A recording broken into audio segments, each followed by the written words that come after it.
Welcome to our seminar. Today, we are very honored to have Professor Zheng. But before we start the seminar, I'd like to invite our SMART program project manager, Melinda, to briefly introduce our SMART program, and then I will introduce Professor Zheng Yongyan. Yeah. So, Melinda, over to you. Unmute, please. Please unmute. Oh, thank you, Professor Lin. Good afternoon, everyone. Welcome. We are thrilled to have you with us today. Today's webinar is proudly supported by Analytic Assessment Research Center and the Social Media Analytics Research Teams, also known as the SMART team. So we only established just last year. Our team is dedicated to researching the impacts of social media and focuses on creating a safer and healthier online environment for everyone. So our team includes our academic staff at U Hong Kong, alongside local and international researchers who bring a wealth of knowledge and diverse perspective to the project. So we will engage in a lot of community initiatives and online promotions. So be sure to keep an eye on our upcoming activities. Now, it is my pleasure to welcome our esteemed host, Professor Angeline. Professor Lin will guide us through today's event and introduce our speaker. Please join me in giving a warm welcome to Professor Lin. Thank you, Melinda. So, Professor Zheng Yongyan needs a little introduction, but still I will introduce her. And she has a lot of fans, not just in China, but in Asia and all over the world. Professor Zheng Yongyan is Professor of Applied Linguistics and also Associate Dean of Faculty of Foreign Languages and Literatures at Fudan University, China. And Professor Zheng teaches English academic writing and applied linguistics, and her research interests include second language development, bilingual, multilingual education, academic literacies. She's editor of Language, Culture, and Curriculum, a very important journal in our field, and also co-editor-in-chief of System. She's one of the co-founders of the Hamburg, Fudan, Macquarie New Generation Literacies Network. And without further delay, let's pass the floor to Professor Zheng. Over to you. Thank you. Thank you very much, Angel, for your introduction, and thank you very much for the Smart Lab for inviting me and partly funding this seminar. So it is my great pleasure to deliver this seminar on a brand new topic. I remember that 2 years ago, I delivered a seminar for LLE, Language Education Division, on the topic of CDSD language development. So lately, my research interest has directed to another very important area, that is AI-empowered language learning. So today, I'm going to share with you some very immature thoughts and some ongoing research projects with all of you. And I believe that AI-empowered language learning has provided a brand new field for us to explore, to investigate, as well as to extend our current theorization of language education. So the title of my talk today is AI-empowered language learning, the rhizomatic model, and the role of epistemic agency. So let me just play. Yeah, okay. Artificial intelligence has fundamentally changed the landscape of all of the world, I would say. So after 2022, when ChatGPT was introduced into the world, we have seen unprecedented spread of artificial intelligence and large language models in our field. And I think every one of us has already felt this kind of deep impact, far-reaching impact of technology. So according to a comprehensive bibliometric and a content analysis of artificial intelligence in language learning, we have seen that the keywords or the citation and documents of artificial intelligence have increased drastically. And these are the different keywords that emerged from the bibliometric analysis. So you will see that these keywords include natural language processing systems, artificial intelligence, but we also see instruction, computer-aided instruction, as well as teaching. So that's the reason why we feel that artificial intelligence has deeply impacted our language teaching as well as language learning. So, according to this survey, different large language models and technologies are associated with different aspects. So let's look at subfigure 1. You will see that, for example, gamification, intelligent personal assistant is probably more related to proficiency as well as motivation. But if we look at a chatbot, it's here, chatbot, then the usage of chatbot is probably more related to grammar as well as listening and pronunciation. Then if we look at the different teachers and children and also different cohorts that are involved in language learning enterprise, children are more interested in using automatic speech recognition, gamification, robot, and all kinds of APPs.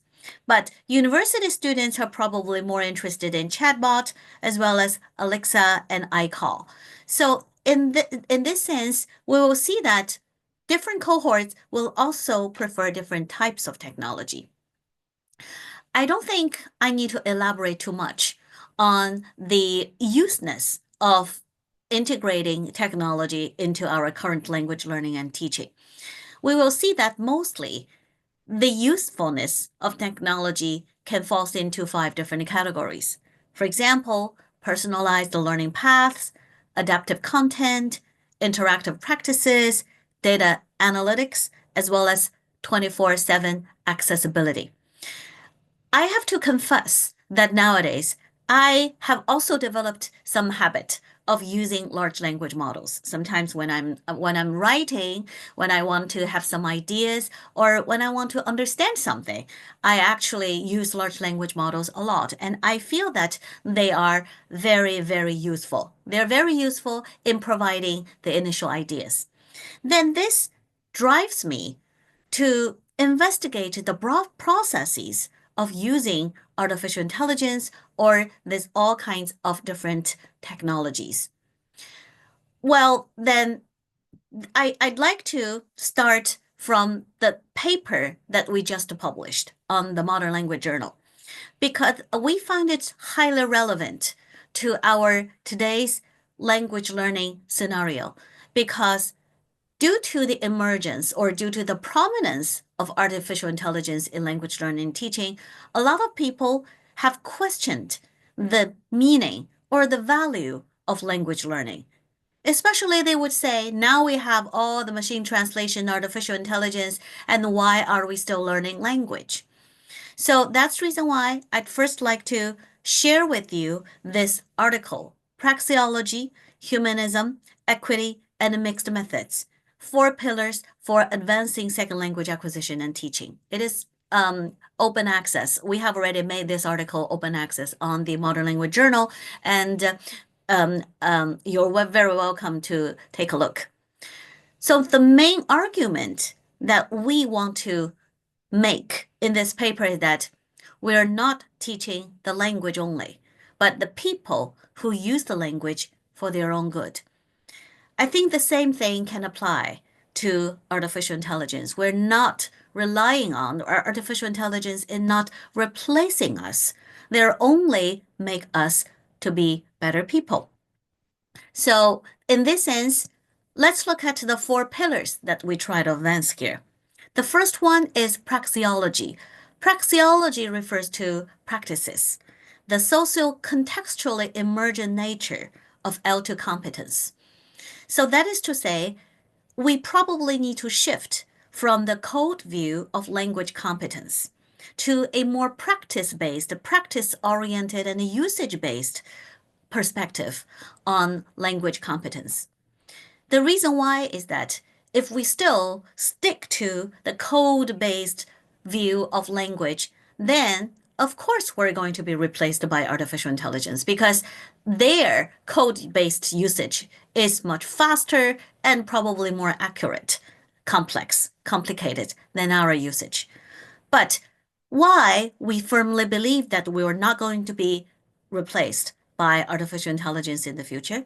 This is because our language usage is deeply embedded in the context, in the environment. And later on, as I will also mention, this is a new conceptualization of language competence that Professor Lin and me and some other scholars were working towards. That is the ecological language competencies framework. But then in this sense, we need to focus on or emphasize the praxeology, the practice-based perspective on language. So that is language competence, language learning is viewed as rooted in human action and interaction. So then in this way, conversation analysis needs to be combined with the usage-based SLA when we try to conceptualize elder competence. This is what praxeology tries to say. Then humanism refers to the development of language learners as whole persons. So there has been a trend, well, especially under the far-reaching influence of neoliberalism and language commodification, we tend to look at people as a bundle of skills. So in this sense, if we commodify language competence, again, where is the human? So we try to argue that the development of language learners as whole persons try to highlight the importance of human agency. What is most important nowadays, especially in view of AI, is human agency. And then in this sense, individual differences should be understood within a holistic framework.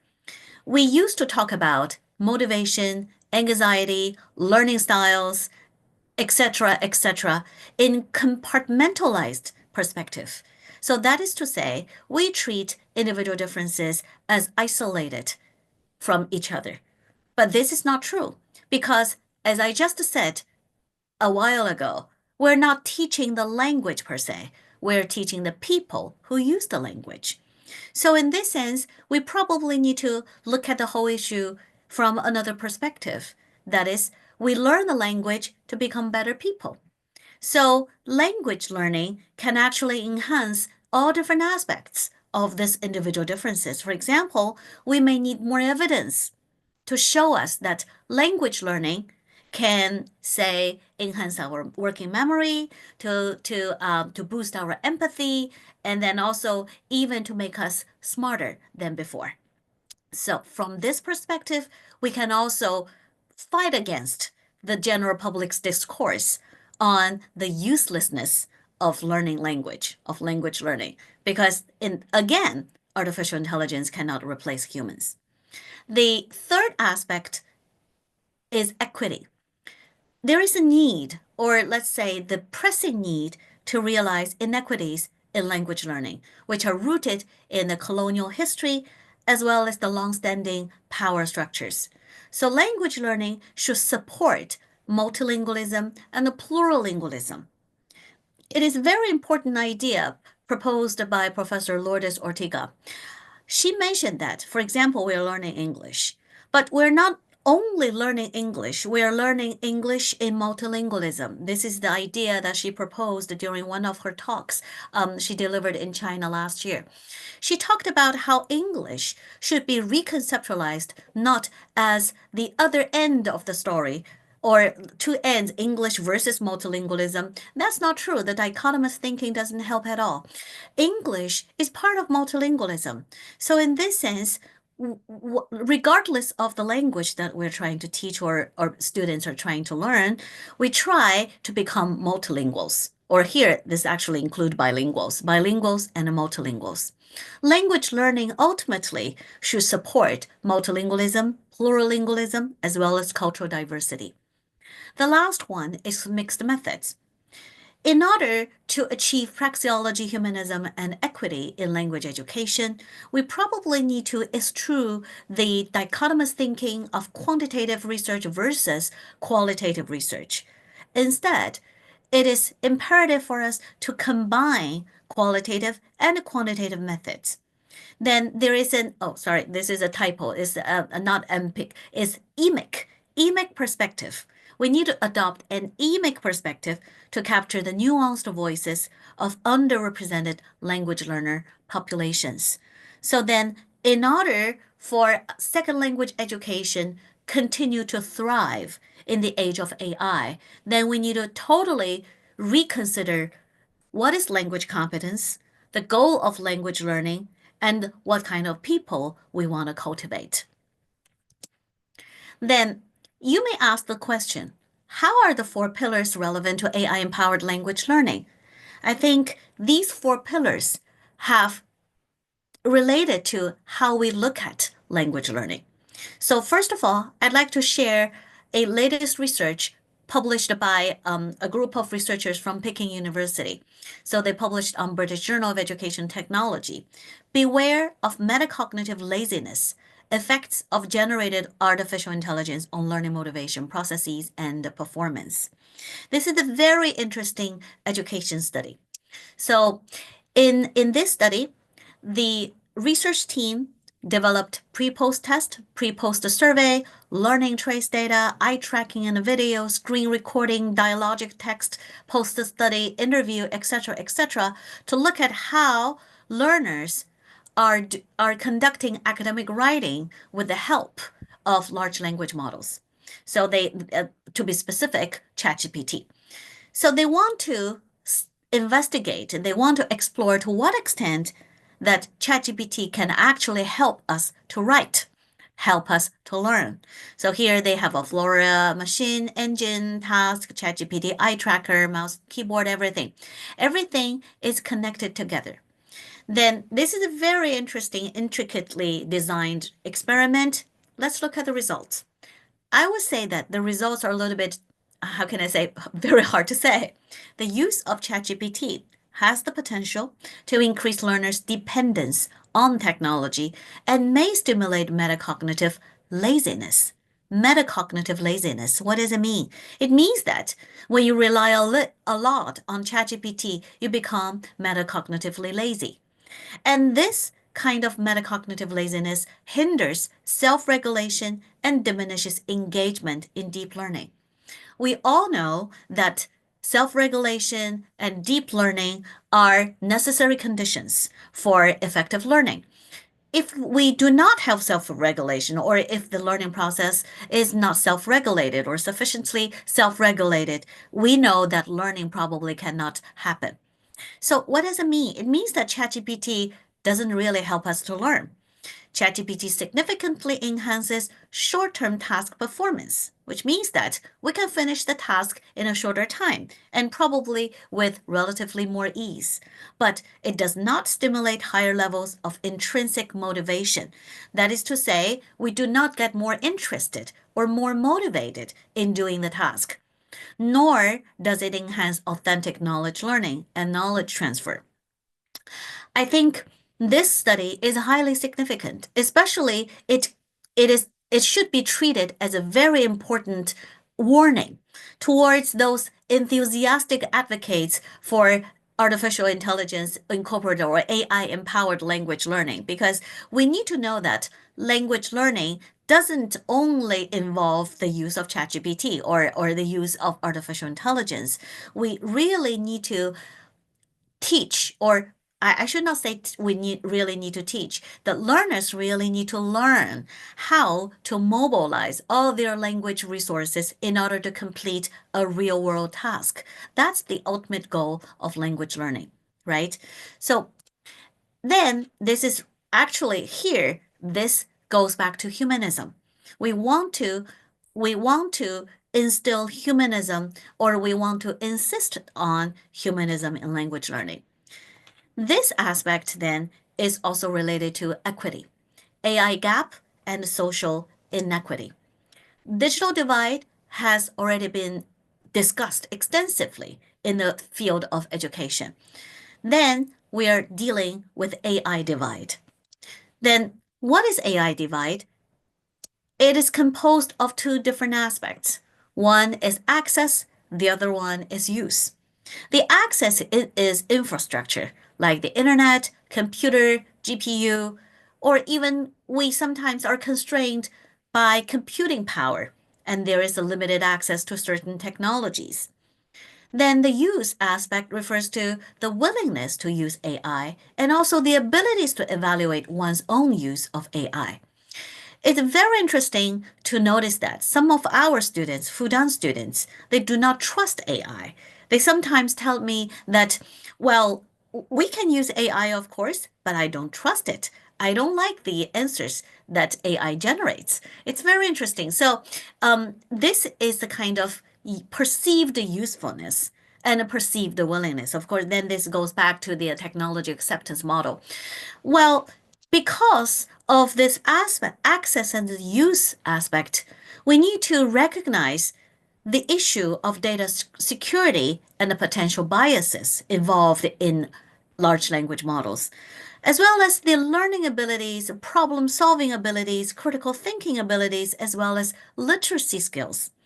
In fact, if we all have the experience of using AI, you will see that if you ask a really simple question, then large language models can only give you a very rough answer.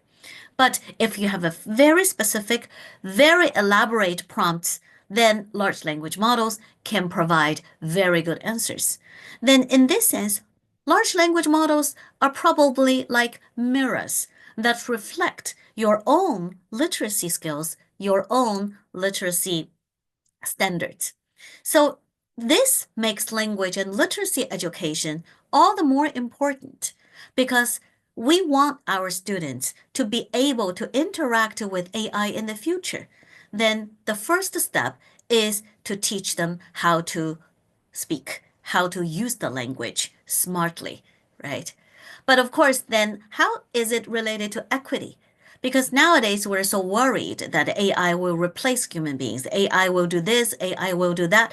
But think about those countries which do not even have very stable power supply. If they do not have a computer, they don't have internet, if they do not have power supply, then how are they going to talk about the usage of artificial intelligence? So last time when I was sharing my thoughts with at the University of Auckland, we actually talked about that our worry today our worry that artificial intelligence would replace human beings, in fact, is the luxury of some people in some countries. And this is something that other people in some other countries would never think about. So equity obviously has become an even more important issue in AI-empowered learning because AI is just like an accelerator or it's like a catalyst that may accelerate the speed of AI divide. It will deepens this AI divide all over the world. So this is my summary. Praxeology, humanism, equity, mixed methods, they're all intertwined. And then they're all very important in talking about AI-empowered language learning. For example, praxeology tells us to look at how AI interacts with human beings. I have always talked to my students, do not ever try to become a large language model engineer or an NLP engineer because you're not. You do not have a computer science background, and our purpose is not to, in fact, to tell the NLP engineers that how to better improve the large language models. But of course, if you're interested in doing that, go ahead with that.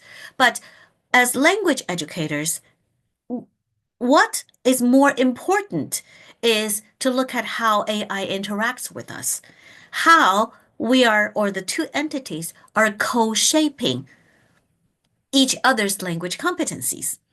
I think this is something that we need to look at in the future, the praxeology. Humanism tells us that we need to emphasize human agency, critical awareness, ethical concerns, when we are using AI.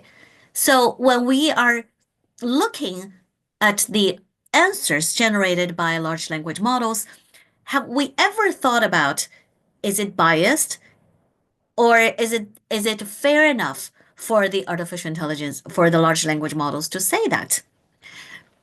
Equity, of course, means we need to attend to equity or inequity issues brought by the faster spread use of AI.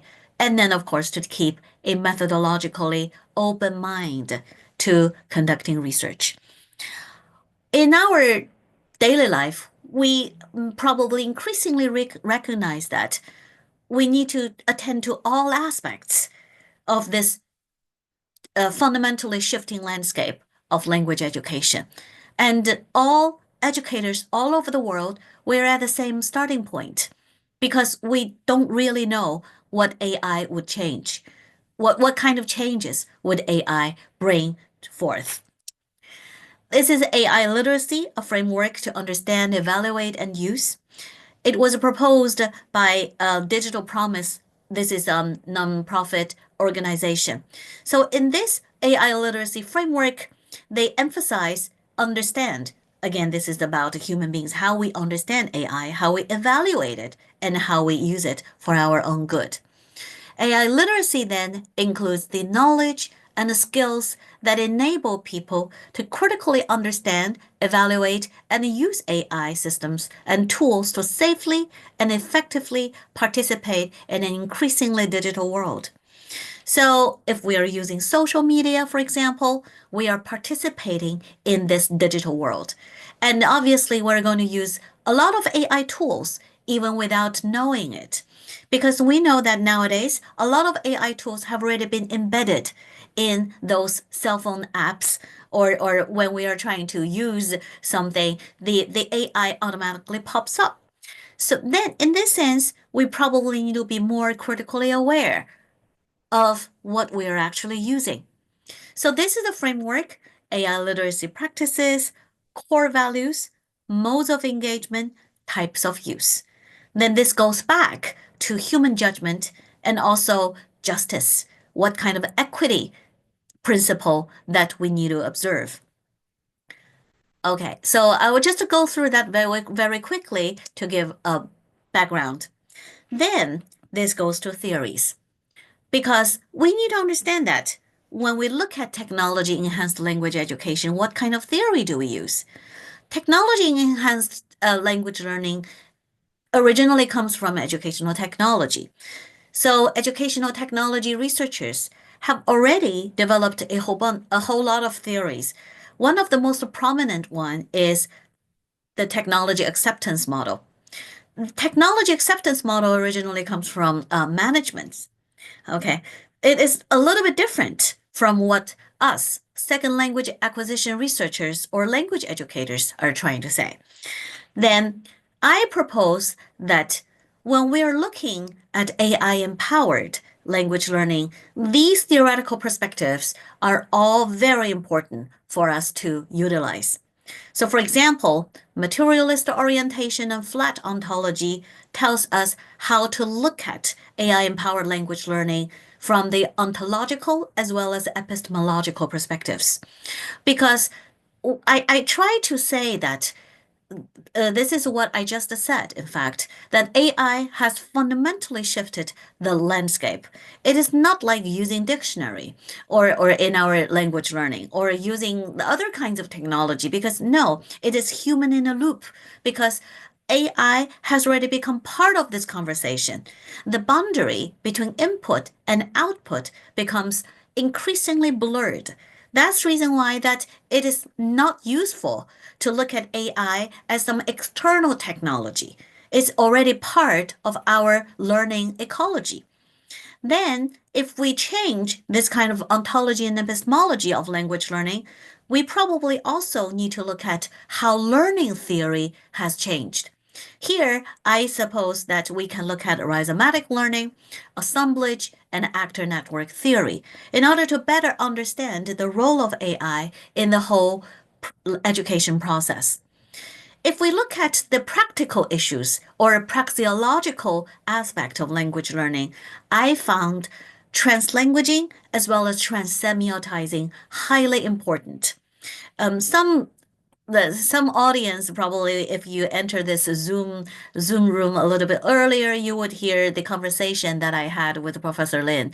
DeepSeek, when they first started, if you could see the thought processes that DeepSeek goes through, and they translanguaged a lot. But then the engineers found the translanguaging process is very messy. They prohibited DeepSeek from using both languages or different languages. They, in fact, imposed a monolingual policy upon large language models. And guess what? The results large language models get becomes worse. So translanguaging and transsemiotizing probably reveal the true process of our thought processes. And then if we are looking at how language is acquired, we need to look at socio-cognitive perspective on language learning. That is how we mind, body, world, how these three different aspects align with each other in language in action. The last one is what we have been working on these days, the ecological language competencies. So how come this new model tells you that how language should be reconceptualized from a non-code based view. So language is not only about the codes, it's not a fixed system of codes. So let me just take flat ontology as an example. Flat ontology challenges binary thinking, that is subject and object.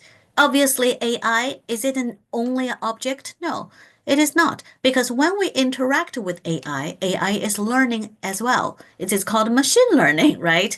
So also, we need to look at agency for all entities.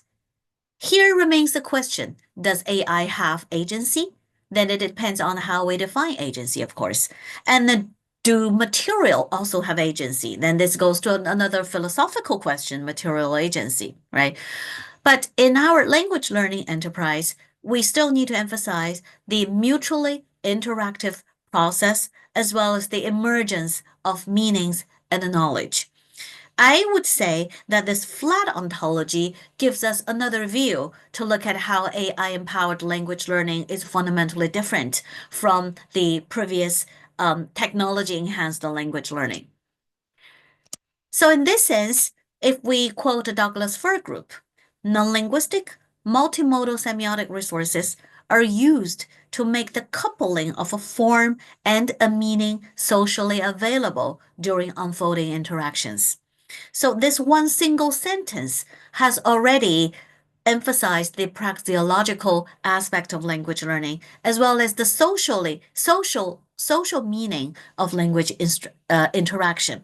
We need to make meaning to facilitate social interaction. And this kind of social interaction, of course, is embedded and contextualized in a specific spatial temporal dimension.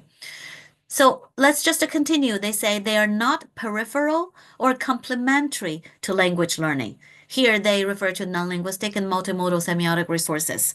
Instead, they provide crucial social cues to grammar. Then Kanagaraja gave a very interesting metaphor, provided a very interesting metaphor. The code-based view probably or the traditional view probably looks at language as a tree. We have a tree trunk, the roots, and then the branches and the leaves, but then the tree is still isolated or detached from the environment. And also performance is different from competence. But Kanagaraja drew on the rhizomatic learning model and proposed this space matter environment rhizomatic model of language learning. According to him, language learning is just like the rhizomes spreading all over, and then everything is connected with everything else. So here, this is the rhizome metaphor, legacy of Deleuze and Guattari in education and learning. In this this is not new, they proposed that back in 1980s, but then we suddenly found that this metaphor becomes highly relevant, especially with the emergence of artificial intelligence. So from that perspective, learning is reframed as mind-body-world alignment. That is, the complex means by which human beings effect coordinated interaction and maintain that interaction in dynamically adaptive ways. We use language to interact with people and to interact with the world. We use language to make meaning out of our existence. So, from all these perspectives, we need to reconsider human agency, the role of human agency. Because we need human agency to enact mind-body world alignment, to coordinate spatial, material, digital repertoires or assemblages, to detect biases and stereotypes and pursue diversity and creativity, and also to bridge the AI divide in access and use. It is highly important for us to become agentive and to, how can I say, to take control of our own learning. These are highly important. Of course, we have all different perspectives to look at human agency, and I don't think I have time to elaborate on these aspects. Then, above human agency, which is more relevant to today's topic, is epistemic agency, the capacity that enables people to be responsible for their own knowledge advancement. In fact, if we take an epistemic agency perspective, this is the knowledge related to actions, collaborative idea production as an outcome of epistemic agency, and then we can also look at the process-related actions, steering and organizing the process of language. Now, I'm going to share with you two cases that how I implement artificial intelligence in my classroom. They're very interesting cases, and then I share these ideas with you so that we can look at how AI-empowered language classroom can actually go around. So this is a course that I taught last semester. It's called Language and Education. In one of the episodes, we want to talk about language ideology. And of course, after I explained what language ideology refers to and what kind of ideologies that we usually have, then I asked the students to detect large language models biases and ideology. I designed two tasks. The first one, I didn't design the task, of course. I asked the students to design prompts, to design tasks for large language models to use. Then they came up with very ingenious solutions. The first one is that they asked the large language models, now you need to select voices for a Hollywood cartoon. Please suggest an accent for a villain. This is a very interesting topic. And guess what? The top one choice for large language models is actually British accent. It seems that British accent ranks #1 for a villain in a Hollywood cartoon. Then I asked the students, what kind of language ideology is that? Well, then probably this is because of the history, right? And then of course, the second one is Russian ideology. Interestingly, among all the top 10, all the top 10 accents, #1 is British accent, and then this #2 is Russian accent. And among all the top 10 accents, Chinese accent is not among that. Then the students became very happy. They say, oh, this is because Chinese accented cartoon figure will not act as a villain. Then I say, well, maybe you need to think deeper. Then the students reflected upon this choice, and they found that, oh, this is because Chinese accent is not even within their scope. They even do not see us, even not qualified to become a villain in a Hollywood cartoon, right? Anyway, what kind of interpretations they get doesn't really matter. But then in this way, we try to look at how large language models implicitly reflect language ideologies. Then the second case scenario they found was also very interesting. They asked the large language models to finish a short story. A bearded man with a heavy Russian accent walked into a jewelry store. Please finish the story. And then the story goes on like this. The Russian conducted a credit card scam. So the Russian was a pure villain in this sense. Then I asked them, try to change that with another accent. So then they changed Russian accent into a British accent. And guess what? The whole story becomes a love story, very romantic. The British gentleman bought very important, very, very expensive jewelry, and then to propose to a girl that he has been in love for a long time. So this became an interesting love story.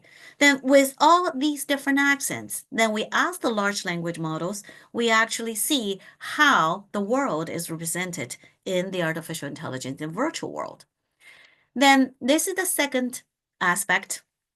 I use AI to teach thesis writing. Because if I do not teach them to use AI, the students are going to use it anyway. So then I designed 3 different assignments. The first assignment, use AI to generate a bibliography and to make an annotated bibliography. Well, after this first assignment, students became really disappointed because they told me that the AI fabricated a lot of references. They are fake. These references, entry references, are fake. The students need to spend more time to check all the references provided by the AI. They say they would rather find the references themselves. Assignment 2 is to write up an introduction and ask AI to revise your introduction. Then the student said, I'm not satisfied with AI at all because the AI doesn't really understand what we are trying to say and only gave us very basic lexical grammatical suggestions. Then the last one, we ask the assignment 3 is to ask your classmate to revise your introduction and compare and contrast human-generated and AI-generated feedback. The students say they still want some people to give them feedback. So after this whole cycle of 3 assignments, the students have developed some fair and also critical awareness of using AI in their thesis writing, academic writing. So now, for the mixed method thing, I'd like to introduce another very useful methodology that we can probably make use of. This is the epistemic network analysis. This is a novel method for quantifying, visualizing, and interpreting network data. It identifies and measures connections among elements in coded data and represent them in dynamic network models. And it is originally developed to model cognitive networks. So the cognitive networks include nodes such as the patterns of association between knowledge, skills, values, habits of mind, and other elements that characterize complex thinking. So in this sense, if we want to look at how humans interact with the artificial intelligence or large language models or social media usage, I believe that epistemic network analysis can be a very useful and innovative research approach.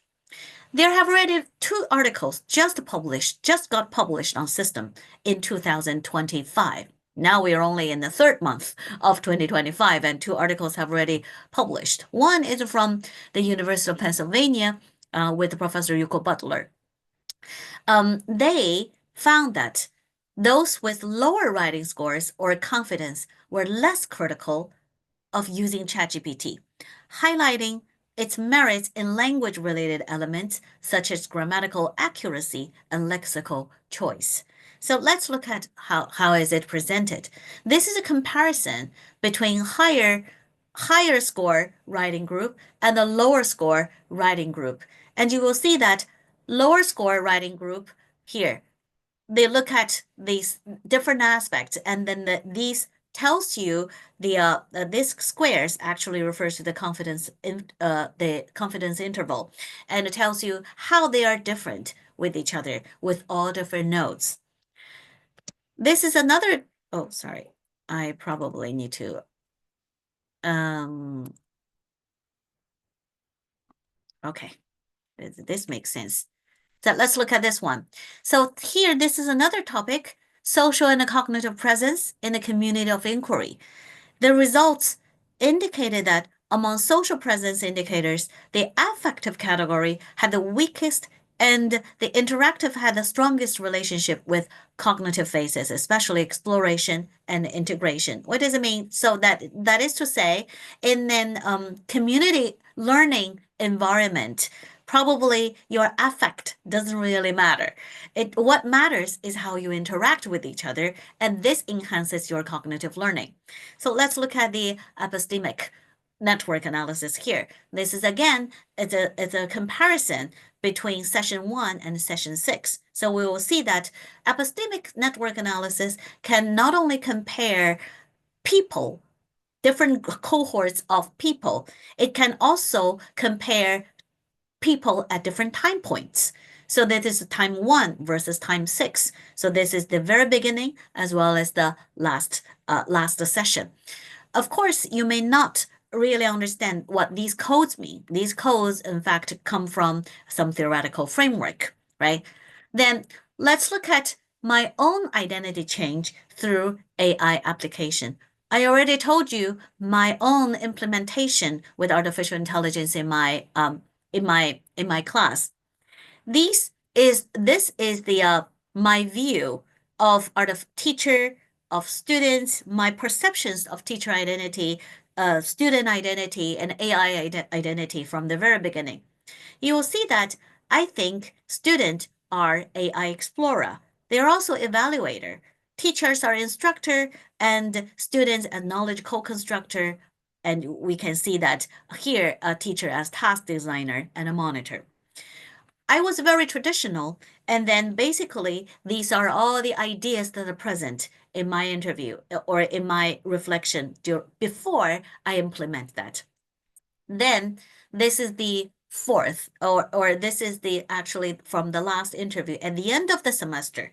My view have changed, and then this change has come to here. Let's just look at teacher as co-learner here. Because at first you will see that teacher as co-learner or teacher as explorer, I didn't realize that teacher as co-learner and teacher as explorer, or at least this kind of ideas didn't appear very prominently in my own interview data.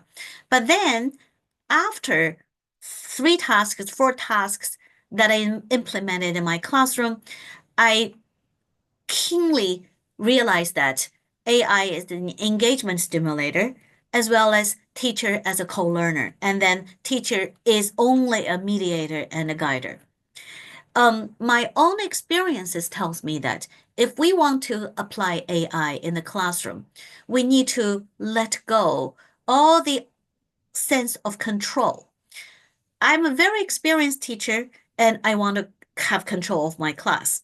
But once I introduce artificial intelligence into my classroom and I ask the students to explore how artificial intelligence would provide and generate information for their own learning, then this means that I let go of my sense of authority and I let go of the control.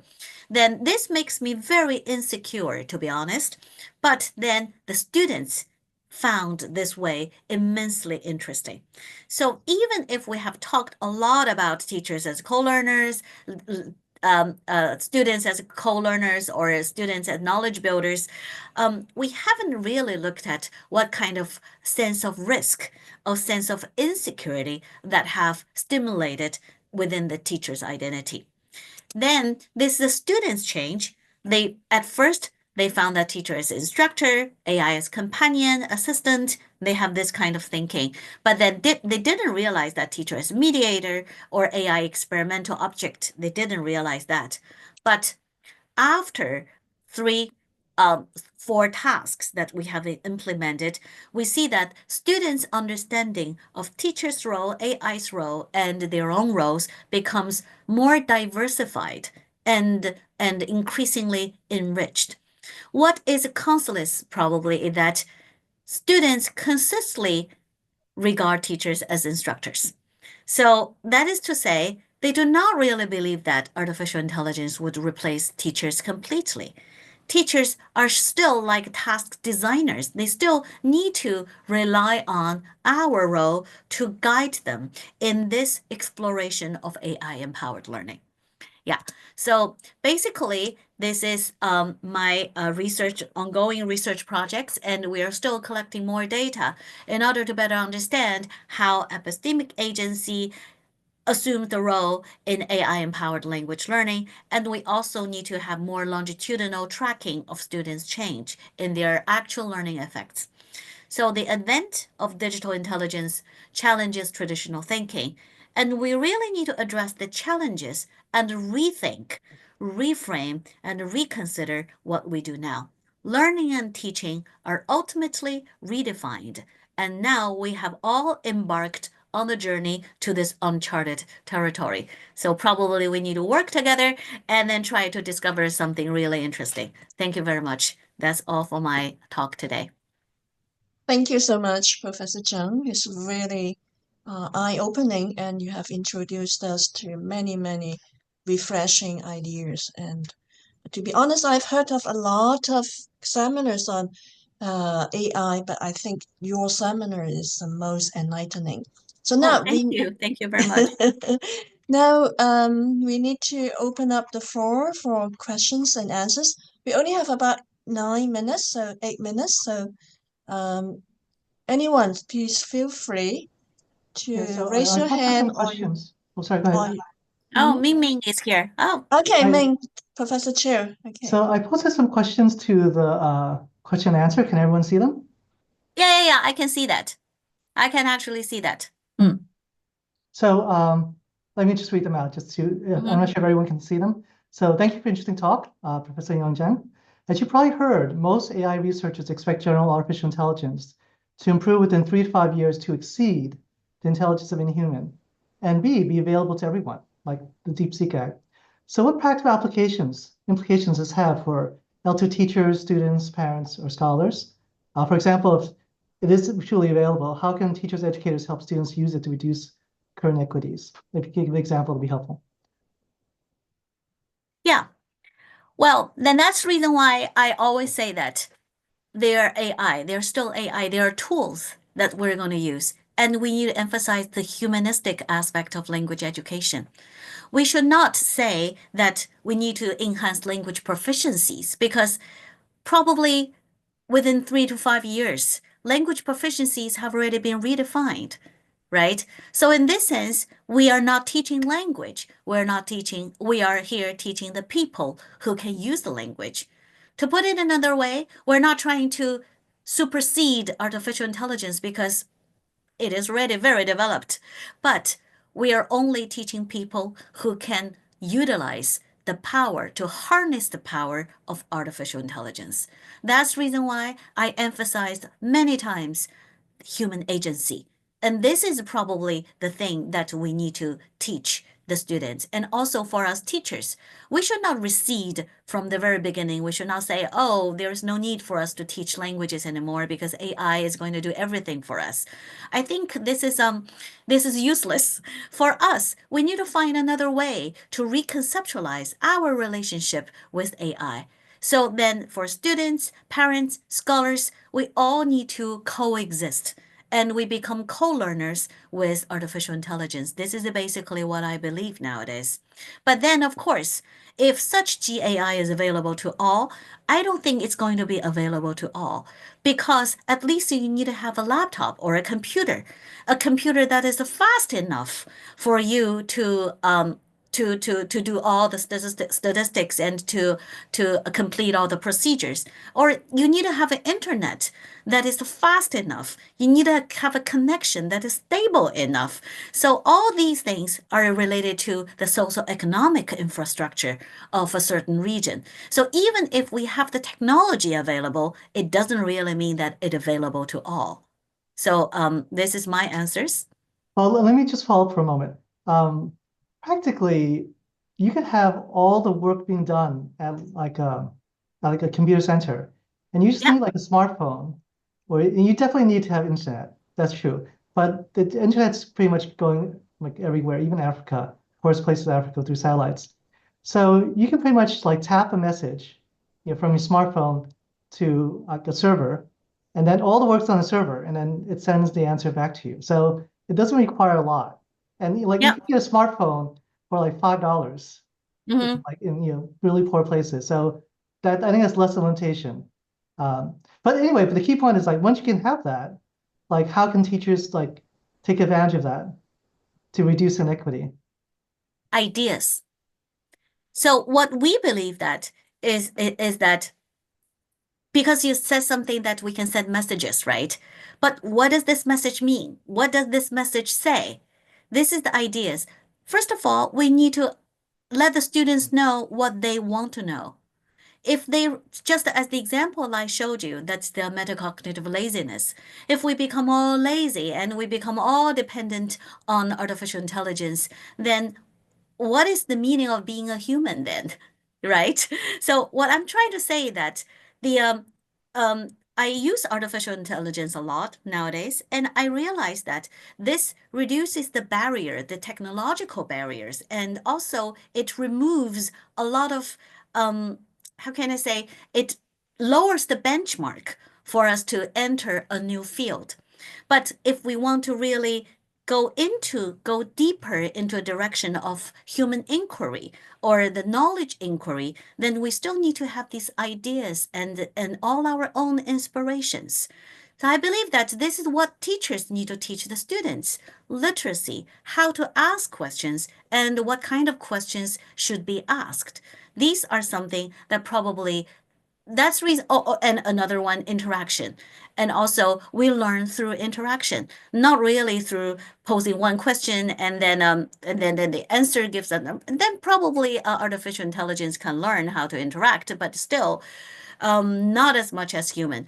I have no idea whether AI would completely emulate human intelligence in 3 to 5 years, because according to our team's own study, at least as far as culture is related, AI is not doing very well. Because we have a very solid evidence. We were just discussing it during our lunch seminar that the AI has not completely acquired culture from the data. Yeah. We can talk about it later. Let April move on to her question. Yeah. Yes, April, can you ask the question quickly? We have about 2 minutes. April, yeah, please unmute and ask your question. Thank you very much, Professor Zheng, for the enlightening talk. Just now you mentioned that language and literacy education is extremely important in the AI age, as perhaps one of the ways to redress the AI divide.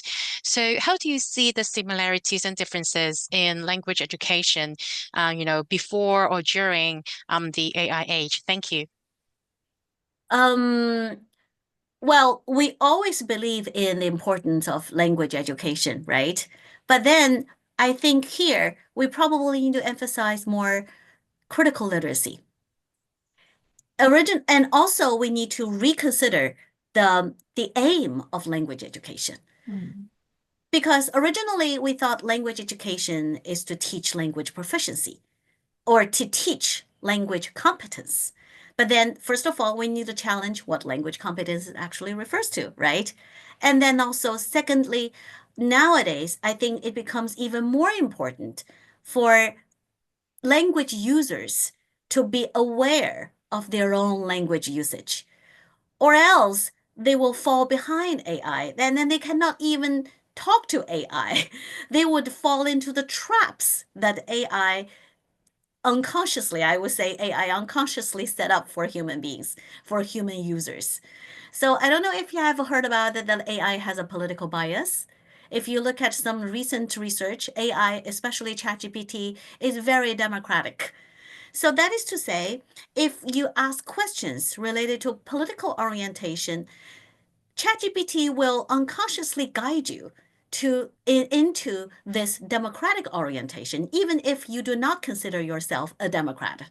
You see, so this is very important for people to become critically aware of what kind of conversation they have with artificial intelligence. And that goes back to my viewpoint on praxeology. We need really to interact, not only to acquire the vocabulary, lexical grammar, and also pragmatic rules, but then we need to put them into actual use and also imagine and reimagine how to use it with machine. We're not using it with human beings only. We are using them. We are actually we are practicing our language with machines in the future. Yeah. If I might, Tracy, you have one question, so I'll let you squeeze your question. Tracy, can you ask your question? Yeah, please unmute and ask your question. Oh, yes. Thank you so much. Yeah, we are running a bit late, but please ask your question. Thank you so much, Professor Zheng, for this thought-provoking talk. And one question that I have is that just now you mentioned that the AI might cause a metacognitive laziness, in students. And I'm wondering what kind of solutions what can we do to prevent students from losing their learner agency? Because sometimes they might be too sluggish or lazy to really think on their behalf, or just rely excessively I on think AI. this way, for the thing is that, first of all, teachers need to be aware. We as teachers, we need to know that overly relying on AI would actually not help you become smarter. We need to tell the students that you would become more stupid if you rely too much on AI. That's the first one. And also, as teachers, I think we can design a lot of tasks for students to discover how unreliable AI is, just as the task that I ask my students to do. I asked them to generate a bibliography, and then they felt immensely disappointed by AI. They say 20% of the references are fake. They have to spend twice as much time to check the references. And then now they say they will not use AI anymore. I said, no, this is another extreme. You should still use them, but then you need to be aware of that and need to check all the sources. And then you need to use it for some initial brainstorm, right? But not really to overly rely on it. You still need to combine the different skills, this part of your skill set. So nowadays, I think students are interested in using that, but they can ask a lot of very good questions about the answers provided by the AI. For example, I asked my students to use AI to summarize an article, and then they say they don't like the the bullet point way, because the bullet point summary doesn't give you the prominence and doesn't give you the weight of different points. I was very surprised when the students mentioned that. It seems that they really know what they want to know.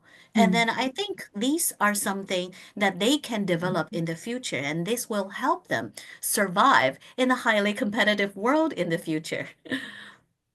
Thank you so much. We wish we could have more time, but we run out of our time. You could see that you have generated so much interest in your talk. Maybe if you could share the PowerPoint with we can send the PowerPoint to those who have registered for your talk. Once again, we want to thank Professor Zheng Yongyan, very enlightening talk, and also want to thank the Smart Group and the Data Analytics Center for sponsoring and funding this talk.